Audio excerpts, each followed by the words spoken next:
Welcome back to the channel. Today we are looking at one of the most visually stunning, sophisticated, and rare checkmates in the entire game of chess, the Epaulette mate.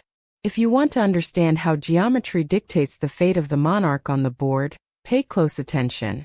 We are looking at a position with the white queen on g4, the black king on e8, and two rooks, the epaulettes, trapping the king on d8 and f8. The white king sits safely on e1. The FEN position is 3RKR2/8/8/8/6Q1/8/8/4K3. Before we dive into the move, let's analyze the geometry. The black king is paralyzed. It cannot move to d7 or f7 because the white queen is controlling those squares. It cannot move to d8 or f8 because its own rooks occupy those squares. This is the definition of the Epaulette mate. The king is literally wearing his own pieces as shoulder decorations or epaulettes, which serve as his prison bars. Now white plays the only move that matters. Q6 checkmate. Let's break down exactly why this works and why it is a masterclass in spatial control. First, notice the power of the queen on e6. By moving to e6, the queen delivers an immediate check. Now where can the king go? He cannot capture the queen because he is restricted. He cannot move forward to the d7 or f7 squares because the queen effectively slices the board. Most importantly, he cannot retreat to his original rank because the rooks on d8 and f8 are blocking his own escape. This is a classic example of a self-blocking mechanism. In chess, we talk a lot about material advantage, winning a queen taking a rook, but the true beauty of the game lies in coordination. This mate is the ultimate expression of harmony. Why does this happen? It happens because black has failed to coordinate the rooks in relation to the king's safety. Often, in endgame scenarios, players are so focused on activity that they forget the king is not just a piece to be defended, but a piece to be protected from his own army.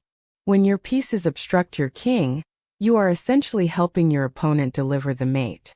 Look at the square e6. Why is it a winning square? Because it forces the king into a state of total entrapment. If the queen were anywhere else, say g7 or h5, the king might have had an escape square. But e6 is the sweet spot. It places the queen at the point of maximum restriction. This is why masters emphasize controlling the center and the surrounding squares. You don't always need a massive army to win. You just need to place your pieces where they dominate the opponent's mobility. If you are a beginner, study this pattern. I cannot stress this enough. Patterns like the Epaulette mate, the back rank mate, and the Arabian mate are the building blocks of tactical vision. When you are sitting at the board, feeling the clock tick down, you don't calculate every possibility from scratch. You recognize shapes.